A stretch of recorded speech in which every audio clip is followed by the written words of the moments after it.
Hello and welcome back Saraswati ज्ञान। और आज इस वीडियो में हम बात करने वाले हैं कि आईटीआई आखिर रियलिटी ऑफ आईटीआई क्या है, कैसे मैंने आईटीआई कंप्लीट की, क्या टाइमिंग होती थी, आईटीआई में कैसे सब्जेक्ट होते थे, किन किन सब्जेक्ट में मुझे परेशानी हुई, कौन प्रोफेसर यानी कि टीचर मेरे कौन थे। इसके अलावा भी बहुत सारी बातें हैं जो आज इस वीडियो में हम बात करने वाले हैं, तो वीडियो को जो है लास्ट तक ज़रूर देखिएगा। इसके अलावा आईटीआई से संबंधित जितनी भी बातें हैं आज इस वीडियो में हम कवर करने वाले हैं। और आपकी जितने भी आईटीआई से संबंधित डाउट्स हैं, अगर आप आईटीआई करने वाले हैं इलेक्ट्रॉनिक्स मैकेनिक ट्रेड या आप कर रहे हैं, तो जितने भी डाउट्स हैं आपके वो आज इस वीडियो को देखने के बाद क्लियर हो जाएंगे। अगर नहीं होते हैं तो आप कमेंट बॉक्स में कमेंट करके हमसे पूछ सकते हैं। तो चलिए स्टार्ट करते हैं। मैंने जबलपुर आईटीआई मॉडल आईटीआई से कंप्लीट की इलेक्ट्रॉनिक्स मैकेनिक 2015 टू 17 में, यानी कि आपको पता होगा कि इलेक्ट्रॉनिक्स मैकेनिक ट्रेड जो होती है 2 साल यानी कि 2 इयर्स में कंप्लीट होती है। हमारे जो प्रोफेसर थे मिस्टर रियान सिद्दीकी जी थे, बहुत ही अच्छा नेचर था, पढ़ाने में भी बहुत अच्छे थे, हम लोग को बहुत ही अच्छा बेसिक नॉलेज दिया, इलेक्ट्रॉनिक्स से संबंधित सभी बातों को बिल्कुल ध्यानपूर्वक हम लोग को समझाया और प्रैक्टिकल भी करवाया। ऐसा नहीं कि हम लोग को सिर्फ थ्योरेटिकली पढ़ा दिया, नहीं, प्रैक्टिकली भी हम लोग को समझाया। मैंने 2015 टू 17 में इलेक्ट्रॉनिक्स मैकेनिक ट्रेड जबलपुर से कंप्लीट की, जो कि जिसको मॉडल आईटीआई बोल सकते हैं। इसके अलावा मेरी टाइमिंग क्या रहती थी, मेरी आईटीआई की टाइमिंग जो रहती थी 8:30 से 2:30 भी बोल सकते हैं जैसे तक टाइमिंग रहती थी। कभी कभी 8:30 से 9 भी बज जाते थे, लेट हो जाते थे। ऐसा नहीं है कि रोज़ रोज़ लेट जाना है, सिर्फ कभी जब हमारी बस निकल जाती है या कभी कोई प्रॉब्लम है तो आई थिंक आपको समझ में आया कि हमारी टाइमिंग क्या थी।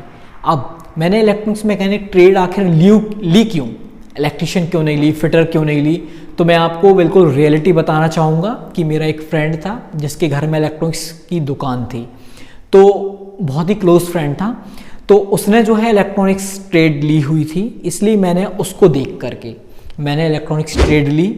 और पहले तो मुझे कुछ पता नहीं था, यही पता था कि इलेक्ट्रीशियन इलेक्ट्रॉनिक्स सब एक ही रहता है, तो इलेक्ट्रॉनिक्स मैकेनिक ट्रेड मैंने ले ली।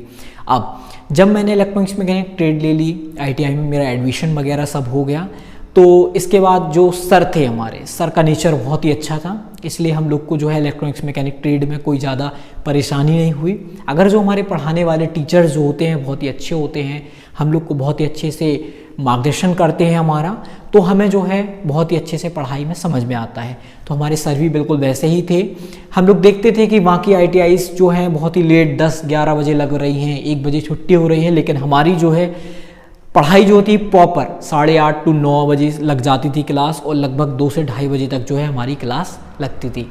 तो चलिए, ये तो हमारी टाइमिंग की बात हुई। अब हमारे सब्जेक्ट कौन कौन से होते हैं इलेक्ट्रॉनिक्स मैकेनिक ट्रेड में, तो हमारा सबसे पहला सब्जेक्ट जो होता है इलेक्ट्रॉनिक्स मैकेनिक थ्योरी होती है, उसके प्रैक्टिकल्स की बुक अलग होती हैं।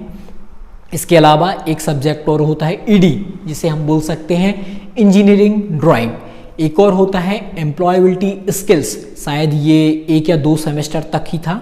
मैं आपको बता देना चाहता हूँ कि जब मैंने आईटीआई की हुई थी उस समय हमारे समय 4 सेमेस्टर होते थे, लेकिन अब जो है ईयर वाइज हो गए हैं लगभग 2 इयर्स, मतलब कि 2 बार एग्ज़ाम देना होता है। पहले जब मैंने आईटीआई की हुई थी तो उस समय 4 बार एग्ज़ाम होता था, सभी एग्ज़ाम ऑनलाइन होते थे। जो ऑनलाइन एग्ज़ाम होते थे उसमें जो है सभी आईटीआई ट्रेड्स के एक साथ लोगों सब बैठालते थे। ऐसा नहीं था कि ऑनलाइन हो रहा है तो सभी को अलग बैठालते, नहीं, हम लोग लाइन वाइज लाइन, हम लोग का रोल नंबर बिल्कुल लाइन से होता था। नकल तो अब ऑनलाइन में कर भी नहीं सकते हैं, टाइमिंग रहता है सबका अलग अलग रहता है, क्वेश्चन अलग अलग तो नहीं बोल सकते हैं, क्वेश्चन जो है ऊपर नीचे होते हैं ऑनलाइन एग्जाम में। तो ये हुआ हमारा ऑनलाइन। हम लोग का जो था फर्स्ट सेमेस्टर सेकंड सेमेस्टर सभी ऑनलाइन हुए थे, और मुझे याद है कि 3rd या 4th में जो है ईडी का पेपर जो है ऑफलाइन हुआ था। तो उसमें जो कुछ डायग्राम वगैरह दिए जाते हैं तो उनको हमें उनका ग्राफ वगैरह बनाना होता है। तो मुझे जो है सबसे ज़्यादा प्रॉब्लम ईडी में ही फेस करनी पड़ी। इलेक्ट्रॉनिक्स थ्योरी प्रैक्टिकल में तो सर के द्वारा बहुत ही अच्छे से पढ़ाया गया था, तो उसमें ज़्यादा प्रॉब्लम नहीं हुई। वर्कशॉप कैलकुलेशन में इसलिए प्रॉब्लम नहीं हुई क्योंकि मैं मैथ साइंस से था, तो ज़्यादा उतनी प्रॉब्लम नहीं हुई।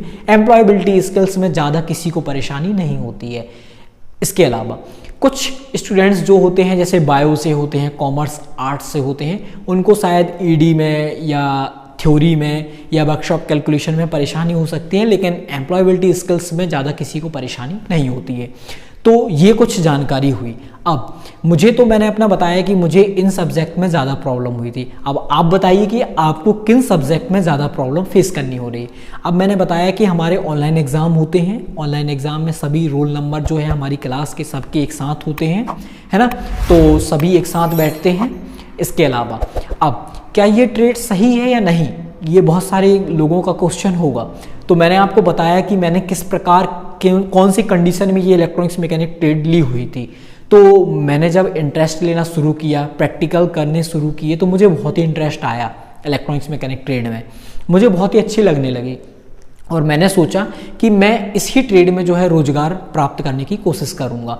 तो मुझे बहुत ही अच्छी लगी, मैंने बहुत सारे एग्ज़ाम भी दिए और बहुत सारे पास भी किए एग्ज़ाम। तो चलिए अब प्रैक्टिकल की बात करते हैं। आखिर प्रैक्टिकल में क्या क्या कराया जाता है, हम लोग ने कौन कौन से प्रैक्टिकल्स किए, प्रैक्टिकल्स इंपॉर्टेंट होते हैं या नहीं, है ना। तो प्रैक्टिकल्स जो होते हैं बहुत ही ज़्यादा इंपॉर्टेंट होते हैं। तो हमारे सर के द्वारा किस प्रकार से पढ़ाया जाता है, तो सबसे पहले बुक में जो होता है कोई भी कंपोनेंट्स या किसी भी चीज़ के बारे में अगर हम प्रैक्टिकल कर रहे हैं तो सबसे पहले उसको हम थ्योरेटिकल, जो थ्योरी की बुक होती है और प्रैक्टिकल की बुक होती थी, उसमें सबसे पहले हम उसको पढ़ते थे और हमारे सर के द्वारा जो है उसको लिखवाया भी जाता था। तो हमारा 2 बार रिवीजन हो जाता था। अब जैसे हमें कोई सा भी हम प्रैक्टिकल कर रहे हैं, अगर वो हमें समझ में नहीं आ रहा है तो सबसे पहले हमें सर वीडियो अगर अवेलेबल है यूट्यूब में तो उसकी हम वीडियो देख लेते थे। उसके बाद जो है हम थ्योरेटिकल तो हमने पहले भी पढ़ चुके हैं, एक बार हमने थ्योरेटिकल भी पढ़ लिया, उसके बाद जो है हमें सर के मार्गदर्शन में हम उसका जो है प्रैक्टिकल करते थे। ऐसा नहीं है कि प्रैक्टिकल नहीं करेंगे तो कोई सी चीज़ हमसे बन जाएगी, बिल्कुल नहीं बनेगी। आपने सिर्फ पढ़ा हुआ है लेकिन थ्योरेटिकल पढ़ा हुआ है, लेकिन प्रैक्टिकल करने और थ्योरेटिकल में बहुत ही ज़्यादा अंतर होता है। अगर आप जब करेंगे तो आपको समझ में आएगा। और मैं आपको सलाह यही दूंगा कि अगर आपको ऐसा प्रैक्टिकल है तो आप ज़रूर करें, क्योंकि प्रैक्टिकल के नंबर बहुत ज़्यादा होते हैं, लगभग 400-500-600 नंबर होते हैं प्रैक्टिकल के।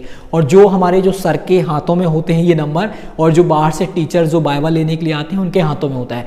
अब ये वाइवा में आखिर क्या पूछा जाता था, तो वाइवा जो होता था हमारा 4 बार वाइवा हुआ है।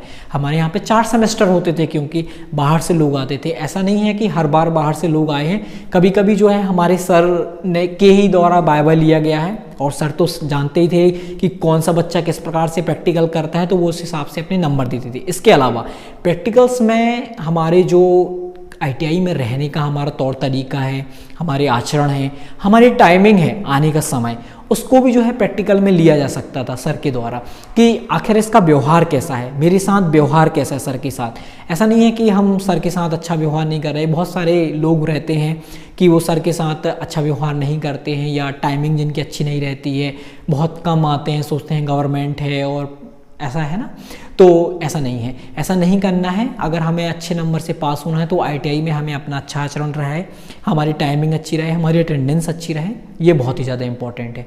अब यदि आप वाकई में चाहते हैं कि मैं इलेक्ट्रॉनिक्स मैकेनिक ट्रेड से कोई गवर्नमेंट जॉब करूं, तो आपको रेगुलरली जो है आपको ITI आना होगा, रेगुलरली आपको पूरी बुक कंप्लीट करनी होगी, थ्योरी प्रैक्टिकल सभी नॉलेज आपको बहुत ही ज़्यादा इंपॉर्टेंट है। तो इस वीडियो में मैंने आपके बहुत सारे क्वेश्चन का जवाब दिया कि हमारी टाइमिंग क्या थी, कौन कौन से सब्जेक्ट थे, मुझे कौन कौन से सब्जेक्ट में परेशानी हुई, ऑनलाइन एग्ज़ाम किस प्रकार से होता है। ऑनलाइन एग्ज़ाम में कोई ज़्यादा परेशानी नहीं होती है, 1 से 2 बार आप एग्ज़ाम देंगे, प्रैक्टिस करेंगे तो आपसे शायद पूरा बनने लगेगा। जो बहुत ही ज़्यादा वीक है उसको ही आई थिंक मैं आशा करूँगा कि उसको ही ज़्यादा परेशानी होगी, लेकिन सभी लोग आसानी से जो है ये चीज़ कर लेते हैं। इसके अलावा और मैंने एक चीज़ और बताई कि यह ट्रेड सही है नहीं, तो बिल्कुल सही है। बहुत सारे गवर्नमेंट जॉब्स इसके अंतर्गत निकलती हैं। तो आप अगर बहुत ही अच्छे से पढ़ाई करते हैं इलेक्ट्रॉनिक्स मैकेनिक ट्रेड की प्रैक्टिकल एंड थ्योरी, तो आपका 100% मैं कह सकता हूँ कि आपकी गवर्नमेंट जॉब पक्की है। तो कुछ क्वेश्चन जो अगर आपके रह गए हों, इस वीडियो में मैं कवर करना भूल गया हूं, तो आप जो है इस वीडियो में कमेंट करके आप हमसे पूछ सकते हैं। इसके पहले भी मैंने इलेक्ट्रॉनिक्स मैकेनिक ट्रेड से संबंधित एक वीडियो बनाई हुई है जो बहुत ही ज़्यादा फेमस हुई है, लगभग उसमें 1 मिलियन जो है व्यूज़ आए हुए हैं। अगर आपने वो वीडियोज़ नहीं देखी हैं तो डिस्क्रिप्शन में उसकी लिंक दे दे रहा हूँ, वो वीडियो जाकर आप ज़रूर देखें। तब तक के लिए गुड बाय दोस्तों, जय हिंद।